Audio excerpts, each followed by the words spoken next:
Swayam Prabha. Digital India. Educated India.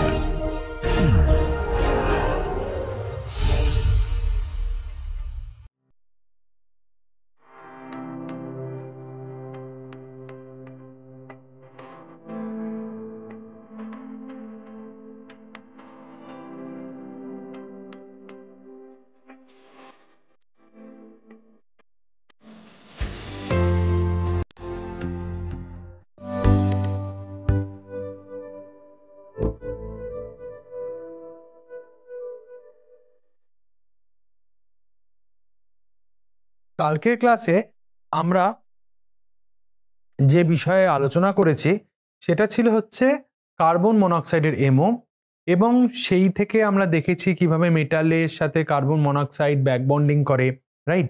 কিভাবে carbon monoxide is a weakly sigma donor এবং a strong pi acceptor, synergistic effect কাকে বলে, এই বিষয়গুলো আমরা আলোচনা করেছি। এবং এই ধরনের বন্ডিংয়ের জন্য কার্বন মনোক্সাইডের যে আইআর স্ট্রেচিং ফ্রিকোয়েন্সি সেটা কিভাবে প্রভাবিত হয় সেই বিষয়েও কিন্তু আমরা আলোচনা করেছি। আমরা জানি ফ্রি কার্বন মনোক্সাইডের stretching frequency in IR is around 2143 centimetre inverse, বা বাংলায় যাকে বলা যায় 2143 সেন্টিমিটার ইনভার্স। এবং যত স্ট্রং ব্যাক বন্ডিং হতে থাকবে তত আমরা দেখেছি যে মেটালের সাথে কার্বনের যে বন্ড সেই বন্ডটা অনেক স্ট্রং হতে থাকবে, বাট কার্বনের সাথে অক্সিজেনের যে বন্ড সেটা কিন্তু আরো উইকার হতে থাকবে, তাই তো? তার মানে আমরা একটা জিনিস কালকে পড়েছি, সেটা হচ্ছে যে দুটো জিনিস, একটা হচ্ছে মোর পাই ব্যাক বন্ডিং হলে আমাদের কি কি চেঞ্জ হয় সেটা আমাদের দেখা যাক।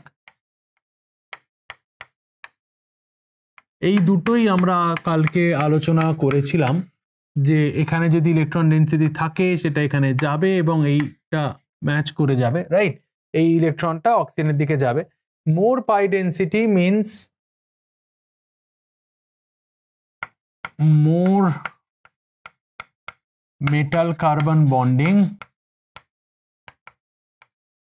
and less carbon oxygen bonding। তার ডিরেক্ট এভিডেন্স কিভাবে পাওয়া যায়? সেখানে আমরা যেটা পেতে পারি যে decrease in IR stretching frequency of CO compared to free mu CO, তাই তো?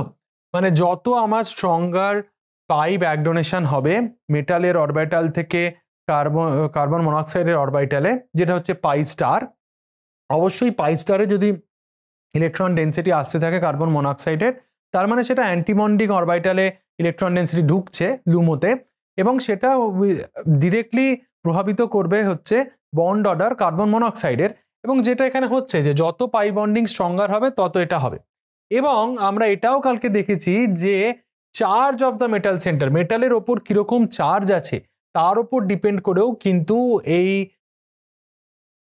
ব্যাক বন্ডিং এর স্ট্রেংথ বোঝা যায়। মেটালের উপর যদি নেগেটিভ চার্জ থাকে তার মানে মেটাল অনেক বেশি ইলেকট্রন রিচ, সেই ক্ষেত্রে কিন্তু আমরা দেখতে পাবো যে মেটালের রেসপেক্টে কার্বন মনোক্সাইডের ব্যাক বন্ডিং অনেক স্ট্রঙ্গার হবে, এবং সেক্ষেত্রে আমরা দেখব যে স্ট্রেচিং ফ্রিকোয়েন্সি যেটা সেটা কিন্তু আমরা দেখতে পাবো অনেক কমতে থাকবে, কারণ উইকার হতে থাকবে, কারণ বন্ড অর্ডার কমছে।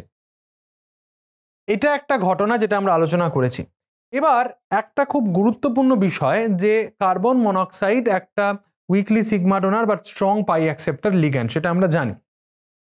এখন ঘটনা হচ্ছে যে এই যে কার্বন মনোক্সাইড বাইন্ড করে, আমরা জানি এটা স্ট্রং ফিল্ড লিগ্যান্ডের মধ্যেও পড়ে, সায়ানাইড কার্বন মনোক্সাইড এটা স্ট্রং ফিল্ড লিগ্যান্ডের মধ্যেও পড়ে। এবং এটা যদি স্ট্রং ফিল্ড লিগ্যান্ডের মধ্যে পড়ে তাহলে কিভাবে ডি অরবিটাল স্প্লিটিং, যদি আমরা বক্তব্যরা আলোচনা করতে চাই, ডি অরবিটাল স্প্লিটিং এখানে কিভাবে প্রভাবিত হয় মেটালের ক্ষেত্রে। তো এবং কিভাবে এই যে 18 ইলেকট্রন রুল আমাদের এসছে সেটা কেন 18, কেন সেটা 16, 20, 22, 25 কোনো নাম্বার নয়, সেই ব্যাপারটাও কিন্তু খুব ভালো মতো বোঝা যাবে যদি আমরা লেটস সে অক্টাহাইড্রাল স্টেটে মেটাল লিগ্যান্ডের একটা মলিকুলার অরবিটাল আঁকি, তাহলেই আমরা পুরো ঘটনাটা বুঝতে পারবো। ধরে নেওয়া যাক আমাদের এখানে তিনটে জিনিস আছে, একটা হবে মেটাল, একটা হবে কমপ্লেক্স এবং আরেকটা হবে লিগ্যান্ড, তাই তো? তো আমরা এরকম ভাবে মেটালটা আঁকছি, এখানে মেটালের অরবিটালগুলো রাখবো, এখানে আমরা কমপ্লেক্সের গুলো আঁকবো এবং এইখানে আমরা লিগ্যান্ডের গুলো আঁকবো। ধরো এবার মেটালের রেসপেক্টে যদি আমরা ভাবি, মেটালের কি কি অরবিটাল এখানে পার্টিসিপেট করে, মেটালের 3D অরবিটাল অবভিয়াসলি এবং 4s 4p, রাইট? এরাই হচ্ছে আউটার মোস্ট শেলে আছে। এদের মধ্যে আমরা জানি 3D তে আমাদের 5টি অরবিটাল আছে, রাইট, যেটা আমাদের ইজি T2G তে ভাঙে। আর 4s যেটা, সেটা হচ্ছে সিমেট্রিক্যাল, তার জন্য এর যে সিমেট্রি গ্রুপ হবে, সিমেট্রি হবে সেটা হচ্ছে A1G, রাইট, ক্যারেক্টার যেটা হবে। এবং 4p টা আমরা দেখবো যে T1U, রাইট? তো এর রেসপেক্টে যদি আমরা যদি এগুলোকে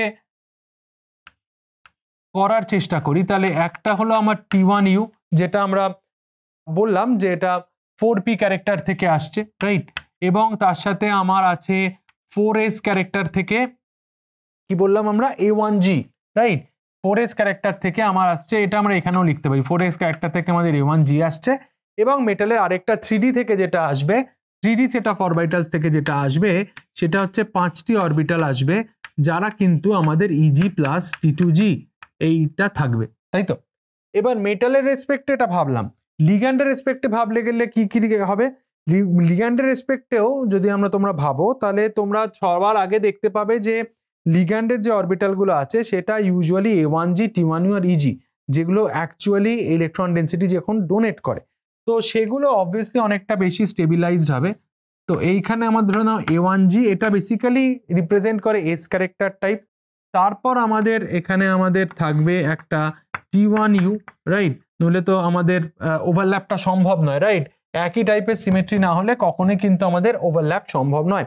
এবং তার সাথে আমার এখানে থাকবে আরেকটি EG সেট অফ অরবিটাল, যেটা লিগ্যান্ড থেকে আসছে।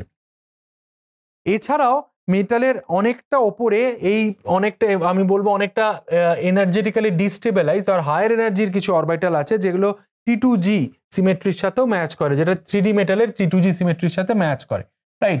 এবং সেরকম আমার 3টি সেট অফ অরবিটালও মেটালের ক্ষেত্রে থাকে। এই পুরো যদি আমাদের অরবিটালগুলো ভাবি, এই পুরো অরবিটালগুলোই কিন্তু মেটাল লিগ্যান্ডের যে বন্ডিং, যে কমপ্লেক্স আমরা তৈরি হয়, মেটাল লিগ্যান্ডের যে কমপ্লেক্স তৈরি হয়, সেই কমপ্লেক্সের ক্ষেত্রে কিন্তু গুরুত্বপূর্ণ একটা রোল প্লে করে। এবং সেটা কিভাবে করে সেটাই আমরা এবার দেখা যাক। তাহলে একটা জিনিস বোঝা যাচ্ছে যে এই যে লিগ্যান্ডের অরবিটালগুলো আছে, এই লিগ্যান্ডের অরবিটাল থেকে যে কন্ট্রিবিউশনটা মোস্টলি আসবে, সেটা এখানে আমরা দেখতে পাচ্ছি। এখানে আমাদের 6টা সেট অফ অরবিটাল আছে এবং যেটা ক্লোজলি মেটালের 3D সেট অফ অরবিটাল বা A1G সেট অফ অরবিটালের সাথেও ম্যাচ করে। তার মানে এই যে কন্ট্রিবিউশনটা থাকবে, যেখান থেকে আমরা মেটালিক্যাল কমপ্লেক্সে A1G এবং T1U এবং EG, এই তিনটে যখন তৈরি হবে, লেটস সে এটা আমাদের A1G, তার সাথে আমাদের T1U এবং তার সাথে আমাদের EG সেট অফ অরবিটাল তৈরি হলো। এই যে অরবিটালস গুলো তৈরি হচ্ছে, সেইখানে তোমরা যে নিশ্চয়ই বুঝতে পারছো যে সেখানে ডিরেক্টলি কোঅর্ডিনেশন থাকবে এবং এর কোঅর্ডিনেশন থাকবে, লাইক ডিরেক্টলি এফেক্ট থাকবে লিগ্যান্ডের অরবিটাল থেকে অ্যান্ড মেটালের অরবিটাল থেকে। এবার যদি তুমি A1G রেসপেক্টে ভাবো, আমরা এটাকে আরেকটু সরিয়ে আঁকতে পারি, তাহলে আমাদের বুঝতে সুবিধা হবে। এখানে আমাদের A1G, T1U এবং EG সেট অফ অরবিটাল। এদের মধ্যে A1G কোথা থেকে আসছে?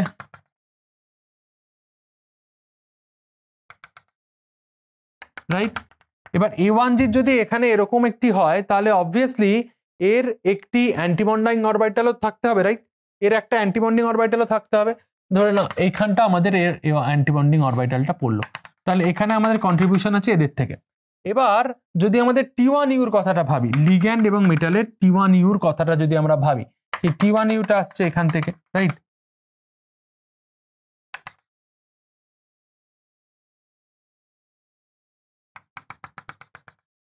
T1U এর কন্ট্রিবিউশন আসছে এখান থেকে। এবার যদি T1U এরকম থাকে, T1Uরও করসপন্ডিং একটা স্টেবিলাইজড এবং ডিস্টেবিলাইজড দু রকমের স্টেটই তো আমাদের থাকতে হবে, রাইট? তো স্টেবিলাইজ এবং ডিস্টেবিলাইজ দুটো রকমের স্টেটই আমাদের T1U এর এখান থেকে এলো, রাইট? এবার এছাড়া আর কি আছে আমাদের easy set of orbital. Easy set of orbital কোথা থেকে আসবে? ইজি সেট অফ অরবিটালের কন্ট্রিবিউশন যেটা আসবে সেটা হচ্ছে 3D মেটালের যে অরবিটাল আছে সেইখান থেকে লিগ্যান্ডের ইজি সেট অফ অরবিটাল থেকে এই কন্ট্রিবিউশনটা আমরা ভাবতে পারি। তাহলে এইখান থেকে এবং করসপন্ডিং এইখান থেকে আমার এলো, এবং এর জন্য যেটা হবে যে ইজি যে সেট অফ অরবিটালটা এইখানে আছে সেটা আমার এই রকম জায়গায় গিয়ে একটা স্টেবিলাইজ হলো। তাহলে আমরা এখনো পর্যন্ত এই জায়গাটা আমরা এখনো কিছু বলিনি, এই জায়গাটা আমরা আসছি। তার আগে আমাদের ইজি T1U A1G হয়ে গেছে এবং তার করসপন্ডিং এখানে আমাদের আবার ইজি A1G এবং তার করসপন্ডিং T1U এখানেও আমাদের তৈরি হয়ে গেছে, রাইট? তো আমাদের এই মেটাল এবং লিগ্যান্ডের কোঅর্ডিনেশন থেকে আমরা এই জিনিসগুলো সুন্দরভাবে পেয়ে গেছি। এরপর এখান থেকে কি হয় 3D ট্রানজিশন মেটালে তোমরা জানো খুব ভালো মতো যে এখানে আমাদের T2G সেট এবং ইজি সেট, যদি আমরা এটা ধরে নিই আমরা অক্টাহাইড্রাল ফিল্ডে রয়েছি, অক্টাহাইড্রাল সিমেট্রি ফিল্ডে রয়েছি, তাহলে তোমরা খুব ভালো মতো জানো যে এটা ভাঙবে হচ্ছে T2G আর ইজি সেট অফ অরবিটালে, রাইট? তাহলে ধরে নেওয়া যাক আমাদের T2G সেট অফ অরবিটাল এইখানে এবং easy set of orbital summer এইখানে আমাদের তৈরি হলো, ঠিক আছে? এটা একটু বাঁ দিকে চেপে আঁকলে হয়তো আর একটু সুবিধা হতো। এবং এখানে আমাদের কন্ট্রিবিউশন কার কার থাকবে? এইখানে কিন্তু কন্ট্রিবিউশন থাকবে অনেকগুলোর। এইখানে কন্ট্রিবিউশন থাকবে লিগ্যান্ড থেকে, এখানে কন্ট্রিবিউশন থাকবে মেটালের থেকে, রাইট? এই দুটো জায়গা থেকে ডিরেক্ট কোঅর্ডিনেশন থাকবে। T2G সেট অফ অরবিটালেও একই ঘটনা ঘটবে, রাইট? T2G সেট অফ অরবিটালে এখান থেকে থাকবে অ্যাজ ওয়েল অ্যাজ এই T2G সেট অফ অরবিটাল থেকেও থাকবে, এবং এর করসপন্ডিং যে হাই এনার্জি অরবিটাল বা অ্যান্টিবন্ডিং অরবিটালটা সেটা কিন্তু অনেকটা ওপরে হবে এনার্জি, সেটা আমাদের স্কেলের বাইরে যাচ্ছে বলে আমি আর দেখাচ্ছি না। তাহলে বেসিক্যালি এখানে T2Gটা ডিরেক্টলি লিগ্যান্ডের T2G এবং মেটালের T2G সেট অফ অরবিটাল থেকে আসছে। ইজি সেট অফ অরবিটাল যেটা আছে, ইজি সেট অফ অরবিটালটা আমাদের লিগ্যান্ডের ইজি এবং 3D ট্রানজিশন মেটালের ইজি সেট অফ অরবিটাল থেকে কন্ট্রিবিউশনটা আসছে, এবং এইটাই আমরা যেটা কোঅর্ডিনেশন কেমিস্ট্রিতে তোমাদের বলা হয় যেটা হচ্ছে ক্রিস্টাল ফিল্ড স্টেবিলাইজেশন এনার্জি বা ডেল্টা ও, রাইট? CFSE বা ডেল্টা ও, রাইট? বা ডেল্টা ও অক্টাহাইড্রাল হোয়াটএভার। তো এইবারে দেখো এইটা হচ্ছে তোমার একটা মেটাল লিগ্যান্ডের কমপ্লেক্সের অক্টাহাইড্রাল ফিল্ডে একটা এমও। এই এমওতে আমরা যেটা দেখছি যে সব থেকে বেশি স্টেবিলাইজড যে অরবিটালগুলো আছে A1G T1U ইজি, সেইখানে কিন্তু contribution or character is more prone to that of legend, right? এই T1U ইজি এবং A1G এনার্জি লেভেলগুলোতে সব থেকে বেশি লিগ্যান্ডের ক্যারেক্টার রয়েছে। এবার লিগ্যান্ড আমরা এখানে 6টি যদি ধরা হয় তাহলে এইখান থেকে কি কি কন্ট্রিবিউশন আসবে? এখান থেকে তোমরা জানো যে লিগ্যান্ডরা যদি নিউট্রাল ডোনার হয় তাহলে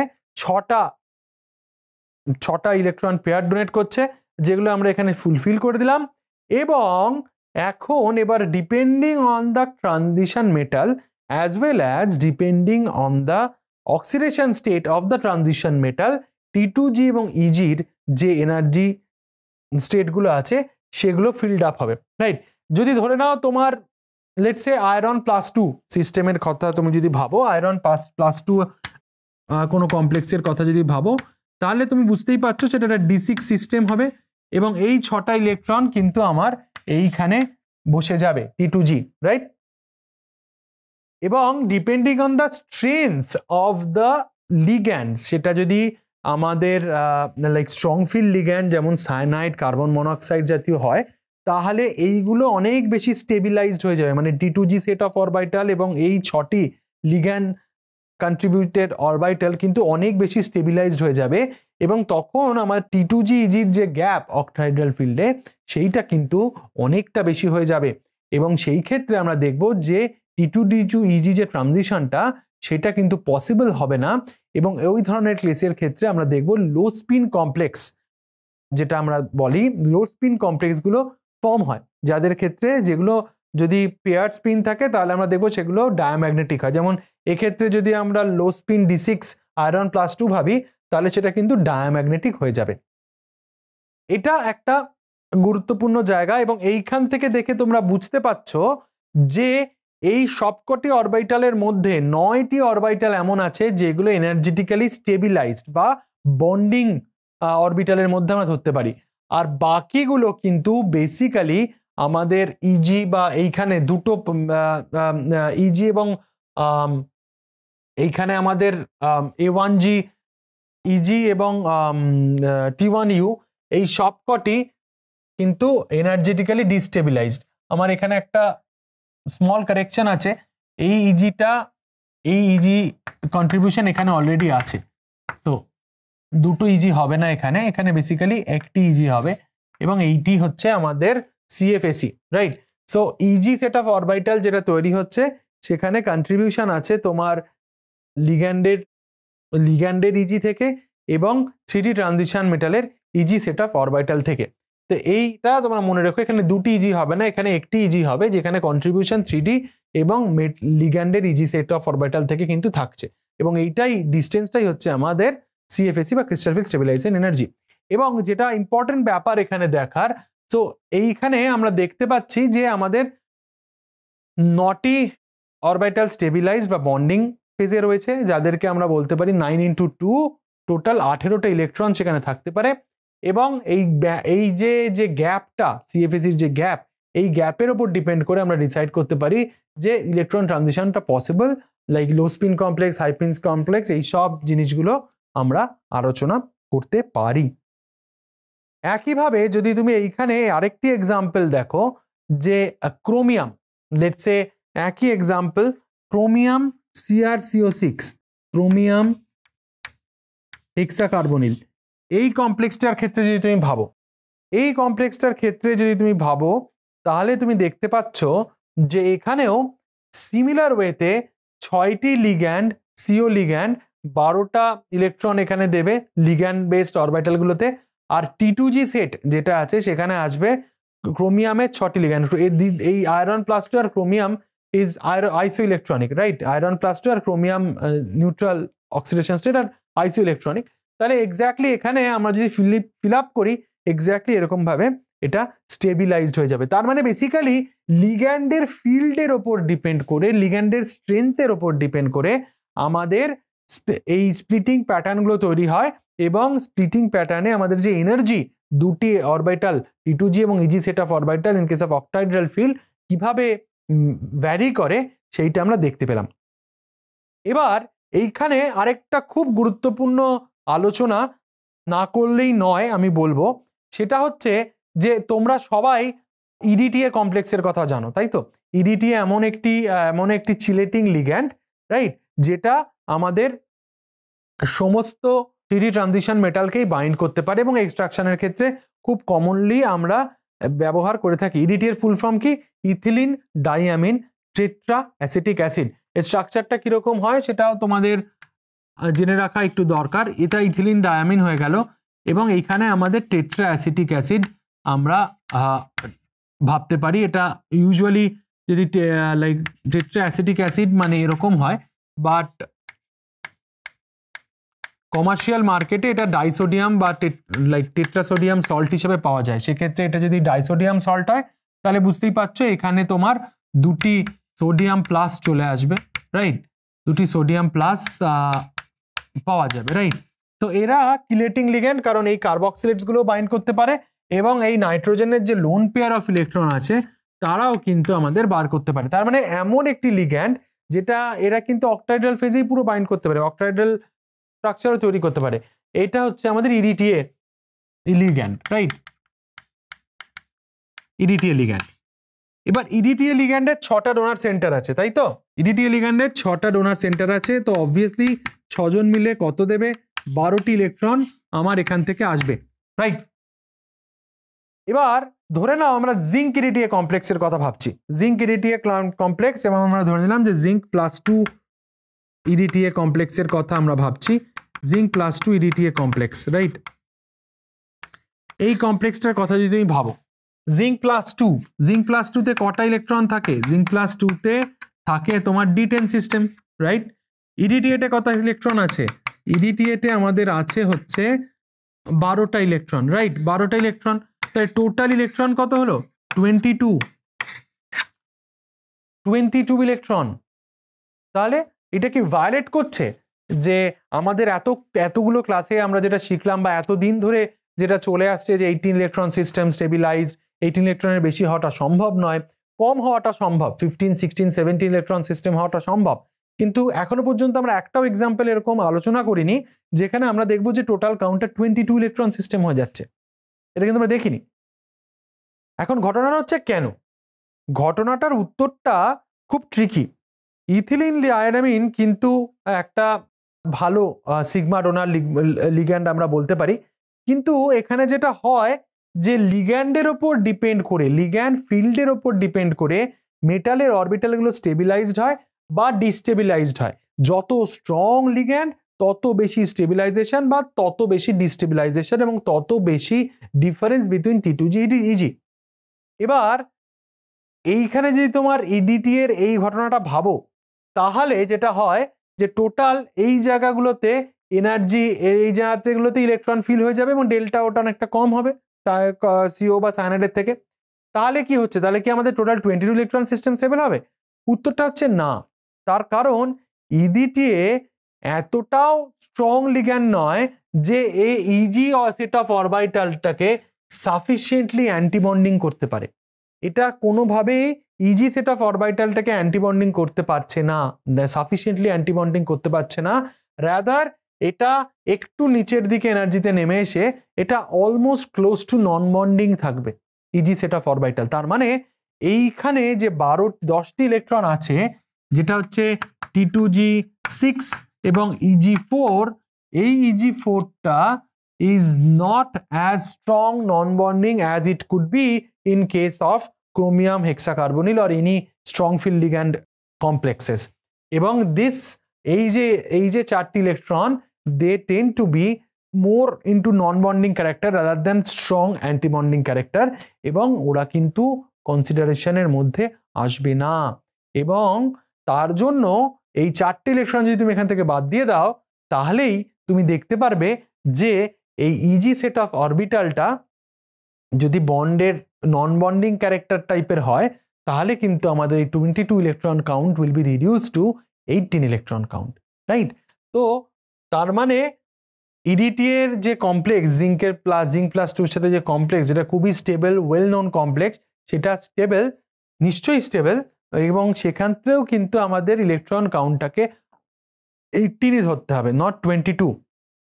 তার কারণ EG সেট অফ অরবিটালের destabilisation is not as strong, right? তো এর ওপর ভিত্তি করে আমাদের পুরো জিনিসটা আমরা বুঝতে পারলাম, তাই তো? এবার একটা চট করে এই সামারির সাথে সাথে আমরা একটা ছোট্ট জিনিস দেখে নিই যে মেটাল যখন লিগ্যান্ডকে বাইন্ড করে, রাইট? মেটাল যখন লিগ্যান্ডকে বাইন্ড করে, আমরা কার্বন মনোক্সাইডের এমোর কথা লাস্ট লেকচারে পড়েছি এবং সেখানে আমরা দেখেছি যে এটা কিভাবে বাইন্ড করে। এবার IR দিয়ে খুব কমনলি সেটা বোঝা যায়। তো আমরা দেখে নিই যে কি মোড এখানে আমাদের আছে। এখানে একটা মোড হচ্ছে, আমরা দেখেছি যে অবভিয়াসলি মেটাল কার্বন দিয়ে ডোনেট করে ইলেকট্রন ডেন্সিটি, কারণ হোমো যেটা রয়েছে সেটা হচ্ছে অনেকটা বেশি কার্বন ক্যারেক্টার সাথে যুক্ত অবস্থায় রয়েছে। এবং এই স্ট্রেচিংটা আমরা দেখবো অ্যারাউন্ড 2120 থেকে অ্যারাউন্ড লেটসে 1850 এই রেঞ্জ অবধি থাকে IR stretching frequency. This are like mu okay, mu IR stretching frequency. এটা হচ্ছে আমার directly terminal mode of binding, right? Terminal mode of MCO binding. একইভাবে আমরা ব্রিজিং মোডে দেখতে পারি, রাইট? এটা ইটা টু ফ্যাশনে ব্রিজিং মোডেও হতে পারে। ইটা টু ফ্যাশনে যদি তোমার ব্রিজিং মোডে এটা বাইন্ড করে, তাহলে আমরা ভাবতে পারি যে এটা এরকম ভাবে বাইন্ড করবে, রাইট? এবং মেটালের মধ্যে বন্ডিং হতেও পারে, নাও পারে।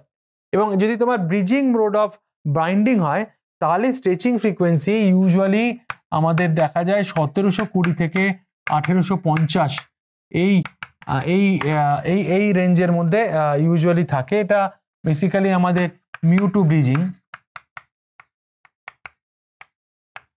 আর মিউ3 ব্রিজিংও কিন্তু সম্ভব, মিউ3 ব্রিজিংও আমাদের সম্ভব।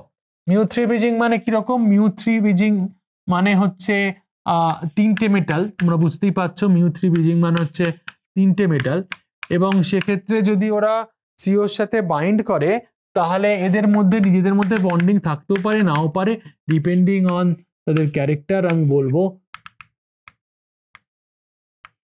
এই ধরনের মিউ3 ব্রিজিংও সম্ভব, এবং এটা ইউজুয়ালি তোমরা দেখবে 1500 থেকে অ্যাপ্রক্সিমেটলি 1700 সেন্টিমিটার ইনভার্সের মধ্যে পড়ে।